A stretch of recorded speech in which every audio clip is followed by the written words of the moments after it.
E aí, beleza? Quem fala aqui é o Renan e você está no canal Broken Imp Games. Vamos aqui agora para o que são os dois primeiros vídeos de 2026. Isso mesmo, os dois primeiros vídeos, porque eu escrevi um texto lá pro Mega sobre os 20 jogos AAAs ou AAAs que eu mais estou esperando para 2026. E eu resolvi trazer aqui para o canal um formato de quebrar esse artigo de 20 jogos em dois vídeos em que eu trabalho 10 jogos cada vídeo. Porque o primeiro vídeo, que é esse que vocês estão vendo, eu pretendo trazer jogos mais palpáveis, que já tem uma data, trailer divulgado, com mais detalhes, etc. Enquanto que o segundo são jogos que estão previstos para 2026, lembrando sempre que todo jogo pode ser adiado. Aí beleza, já começando aqui para não me estender demais, a gente vai ter uma gama grande de jogos, e o primeiro deles que eu acho que me chama atenção, acho não, né, que me chama atenção é o Tocon Fighting Souls, porque é um jogo de luta da Marvel que não está sendo feito pela Capcom, que normalmente fazia o Marvel vs Capcom e etc e tal, que ficou bastante marcado em outras gerações. E o Marvel Tocon Fighting Souls, ele vai sair para PC e PlayStation 5 até o momento, acredito que vai ficar um certo tempo ou limitado a isso, não vai chegar para Xbox realmente. Ele é um jogo com potencial de dar uma mexida no universo de jogos de luta, tal qual o 2XKO da Riot. Isso porque são dois universos bastante extensos e que eu acho que principalmente acaba tendo um público muito grande. Então assim, mesmo eu não sendo o maior fã de heróis atualmente, eu acho que, tem tudo para ser um jogo muito legal, bastante divertido, e eu fico curioso de ver como vai ser uma monetização em cima disso. Eu até fiz um vídeo sobre o 2XKO aqui no canal já, falando que me preocupa como que a Riot vai explorar a questão dos personagens, questão de skins e etc. E o Marvel Tocon Fighting Souls, ele é um jogo que tem muito potencial quando você pega todos os universos da Marvel, de ter infinitos personagens, infinitas DLCs, e eu fico curioso, não só para jogar, mas ver como que isso vai ser desenvolvido ao longo do tempo, como que vai ser a vida útil do jogo, né? Já que é um jogo com tamanho potencial. Aí nós vamos para outro jogo que eu coloquei aqui na lista, o nosso segundo título desse vídeo, que é o Wolverine, né? Marvel's Wolverine, que vai ser para PlayStation 5. Gosto do Wolverine, já joguei outras coisas dele no Xbox, no PlayStation 2. E assim, é um personagem que é bastante carismático, tem um universo bastante legal. E quem tá fazendo é a Insomniac, do PlayStation Studios, que também fez o Spider-Man. Então é um título que tem um know-how muito bacana para trabalhar com super-heróis, né? Ainda na temática que eu comentei anteriormente. Só que aqui com uma outra pegada, porque o Wolverine ele permite você elaborar temas mais violentos, combates mais brutais. E é isso que o trailer mostra, né? Então acredito que a mecânica dele vai estar muito legal. E é um jogo que eu acho que merece muito ter uma recepção boa, sabe? Por tudo que o estúdio passou para chegar no ponto de anunciar. Eu acho assim, me preocupa talvez um pouco o fator do jogo ser muito só historinha e pouco combate, ou tudo muito automatizado. Porém, eu acho que vale a pena a gente dar esse voto de confiança para ele ser um jogo mais visceral e trazer talvez alguns elementos que remetam mais ao hack and slash, né? Mas aí a gente vai ter que ver realmente quando o jogo lançar, e com certeza pretendo jogar e trazer uma análise aqui pro canal. Agora vamos para o 007 First Light, que ele ia ser lançado, se não me engano, em fevereiro ou março, e foi adiado para maio, né? Para basicamente um mês ali depois da sua data inicial. E me anima pelo fato dele ser da Eidos Montreal, que também desenvolve o Hitman, só que ele não vai ter a mesma pegada do Hitman, que me animou bastante, porque apesar de gostar de Hitman, é aquele jogo que você tem que estar com um saco gigantesco para jogar, porque vai te exigir muita paciência, estudar cenário e etc. E às vezes você só quer jogar algo mais rapidinho, algo que vai ter uma narrativa não mais necessariamente mais linear, mas algo que não exija tanta elaboração assim, que permita você fazer uma abordagem mais na pancadaria. E aqui eu acho que vai conseguir mesclar bem esses momentos, já que a gente está falando num agente secreto que nem sempre é tão sutil assim, e que aqui ele ainda entra como um agente inexperiente. Então a chance de ter cena de cagadas aqui vai ser muito boa. Então vai ser um jogo de ação muito legal, e eu espero muito que esse universo do 007 comece mais a ser explorado a partir daqui. Os jogos que a gente já tem são legais, mas Eu acho que uma abordagem a la Tomb Raider, sabe? Uns 2, 3 jogos mostrando o início de carreira dele, ele ganhando mais experiência, mostrando outras missões, etc. Vai ser muito legal pro público de forma geral e uma abordagem que a gente não viu até então na franquia 007. Indo para o nosso quarto jogo, temos Pragmata, que é um jogo que eu gostei do visual, gostei da premissa, só fico curioso de saber como que vai funcionar essa mecânica de hackear, né? Porque o nosso personagem vai jogar com essa menininha nas costas, que é uma robozinha ali, e você vai enfrentar outras máquinas, e essas máquinas, pelo que parece, o seu personagem não vai ter necessariamente muita munição para enfrentar, mas você vai poder usar a menininha para hackear e ir counterando enquanto você carrega, atira e etc.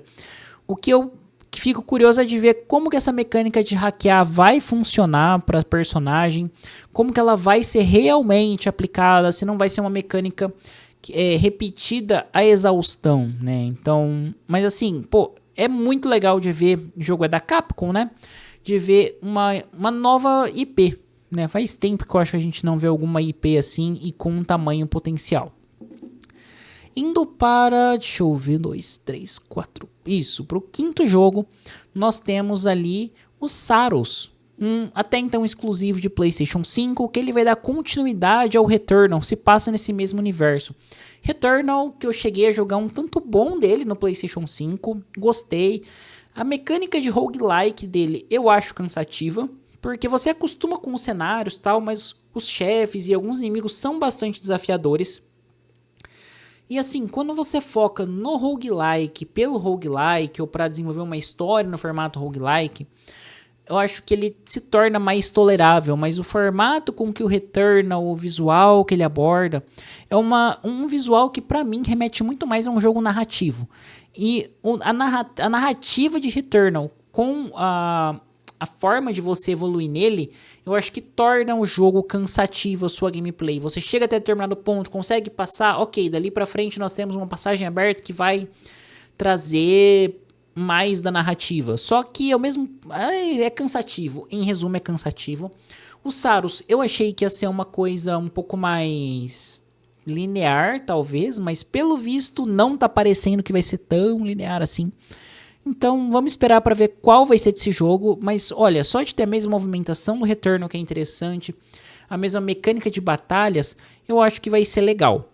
Vamos ver o que eles vão trazer, se eles vão apostar na mesma fórmula roguelike ou se vão trazer alguns elementos mais roguelite que trazem uma progressão um pouco mais prática caso você perca tal. Então eu acho que é isso, mas é um jogo com bastante potencial. Mas que, por exemplo, infelizmente o Returnal acho que não teve uma recepção tão calorosa da própria comunidade da PlayStation, talvez por esse elemento roguelike que não é tão padrão, né? Isso tira o jogo da reta de muita gente. Aí nós vamos para o Reanimal. O Reanimal, que é do mesmo... vai ser publicado pela THQ Nordic e tal, e é dos mesmos criadores de Little Nightmares 1 e Little Nightmares 2. O Little Nightmares 3 ele foi publicado pela Bandai e foi desenvolvido por outra equipe. Tanto que falaram que, apesar de estar legal, ele perdeu um pouco da essência. Inclusive, se vocês quiserem ver a review do Mega, se não me engano, acho que foi o Sabaki que fez, e tá muito da hora a review dele. E aqui o Reanimal, a gente... Cara, vai ter algo que a gente já viu em Little Nightmares, não vou mentir, sabe? Só que é algo que você sente que tem talvez um pouco mais da essência de Little Nightmares, daquele terror mais imersivo, do que a gente viu no 3. Então, a gente vai ter o foco na perseguição, em fugir, resolver pequenos puzzles e dar continuidade à narrativa. É um jogo que normalmente é interessante e possibilita que você conte a história de diversas formas, né? E eu acho que os criadores de Little Nightmares 1 e 2, eles conseguem explorar o bizarro no visual, na sua proposta narrativa muito bem. Só contando aqui, para ver se eu não vou me passar na proposta dos 10 vídeos, nós temos aqui um com Marvel Tocon, Marvel Wolverine, 2, 3, 4, 5, 6, 7, 8... 9, 10, tá? Vamos até Replaced nesse vídeo, beleza. Aí nós temos High on Life, esse jogo que eu joguei no Xbox e extremamente divertido, em que você vai parar num planeta alienígena, armas falantes, piadas a todo momento, um universo extremamente lúdico e interessante. Gosto do High on Life 2. Ele promete vir com essa mesma pegada, ainda mais evoluído. Só que assim, o que me anima um pouco mais pra ele é porque, por exemplo, ele vai vir traduzido para português ou localizado em português, o que eu acho que torna o jogo mais acessível. Felizmente eu consigo entender inglês, falo e etc. Então achei bastante graça de tudo que tinha no jogo, você conseguir entender fácil ali o inglês dele para quem já tem o conhecimento. Mas ao mesmo tempo, essa falta de localização pode ser um fator limitante para muitos jogadores, já que aqui a gente não tá falando só de você entender história, mas o humor da fala das armas, o humor como um todo e a narrativa se combinam e torna esse entendimento essencial para você aproveitar mais o jogo. Então vai vir localizado em português, é bastante interessante e um shooter extremamente competente, divertido. Só uma coisa que eu não falei, mas que o 007 novo, o First Light, também vai vir localizado em português depois de muita briga, né, por parte dos fãs que foram lá encher o saco no Twitter e fizeram certo, porque, cara, hoje em dia o estúdio trazer o jogo para a língua do país do qual ele está querendo vender, ainda mais o Brasil, que é um mercado consumidor gigantesco, não é mais que a obrigação, né? Então, ok, vamos lá agora para Resident Evil Hacking. Não tem muito o que falar de Resident Evil Hacking. Eu também fiz um vídeo separadamente para ele. A gente vai ter 2 personagens jogáveis, pelo que foi divulgado. A gente vai ter a menininha, que eu esqueci o nome, e vai ter o Leon, sendo que ela vai ser mais focado no terror e o Leon mais pra ação. Eu até coloquei no vídeo, né, novo Resident Evil 6, isso porque realmente eu gosto muito do Resident Evil 6. Eu acho ele como um jogo de ação extremamente competente. E aqui, eu acho que tem tudo pra ser um bom jogo, sabe? Digno da franquia Resident Evil, que tá voltando um pouco mais para suas origens. Eu digo isso porque depois do 7 e do 8 lá, ali, que trazia aquela câmera em primeira pessoa, que apesar da mudança foi bem recebido, a gente teve uma série de remakes que também mostrou que a galera queria esses jogos mais voltados pro survival horror. Então vai ser interessante, você vai ter aquela mecânica do perseguidor, e eu acho que aqui eles acertaram demais em dar ao jogador o que eles querem jogar, da forma com que eles querem. Então aqui, até agora na nossa franquia a gente trabalhou terceira pessoa e trabalhou primeira, por que não colocar os dois? Então você vai poder jogar com os dois. Se você quer jogar, já ia chamar a menininha de Claire aqui, se você quer jogar com a moça do FBI, que vai lá para investigar o caso e acaba na enrascada, e você, eu quero ter a sensação que eu tive no 7, no 8 de imersão, você pode colocar em primeira pessoa e jogar ao mesmo tempo que com o Leon você pode jogar em terceira pessoa, que eu acho que vai ser muito mais divertido você ter uma ação em terceira pessoa, né? Não só mais divertido, mais eficiente. Enquanto que a parte de fugir, você pode jogar com a câmera em primeira pessoa de boa. E por fim, nós temos aí o Replaced. Replaced, que é um jogo já anunciado há um certo tempo, que vai chegar para PC e Xbox nesse ano. E ele traz um universo cyberpunk 2D bastante interessante. E eu lembro de já ter jogado um pouco de Replaced numa demo que estava disponível num notebook no stand da Xbox na Comic Con de 2024. E assim, é um jogo bastante divertido, o trecho era pequeno, e o combate dele me pareceu um tanto quanto desafiador, ele vai ter esse visual de Metroidvania e tal, e vai ser legal, vai ser um jogo muito interessante, a gente tá tendo ótimos Metroidvanias agora, e esse jogo eu acho que ele tem bastante potencial, e ele entra na minha lista não necessariamente como um AAA, né, talvez como um Double A, vamos colocar assim. Eu acho que ele tem grande potencial de chegar diretamente ao Game Pass também, por ter uma parceria com a Xbox. E por fim, nosso 10º jogo aqui é o Fatal Frame 2 Crimson Butterfly Remake, que tá chegando aí para as plataformas PlayStation 5, Xbox Series, PC e Nintendo Switch 2. Fico curioso para ver como ele vai rodar no Switch 2, e eu coloquei ele aqui na lista porque o Fatal Frame é um jogo que eu joguei um pouco. Deixa eu lembrar em que plataforma, acho que foi no PlayStation 2, isso, acho que foi no PlayStation 2, e não sei se foi, acho que foi o Fatal Frame 3 que eu joguei no PlayStation 2, que tinha as revistas ainda, tal, que traziam o guia de como você jogar, e é um jogo que ele é bem interessante, ele tem uma temática de terror um pouco diferente e consegue assustar bastante. Eu fico um pouco nostálgico com o jogo, mas ao mesmo tempo com um pouco de receio também, porque hoje em dia não é mais o jogo que me motiva muito a investir meu tempo pelo aspecto do terror.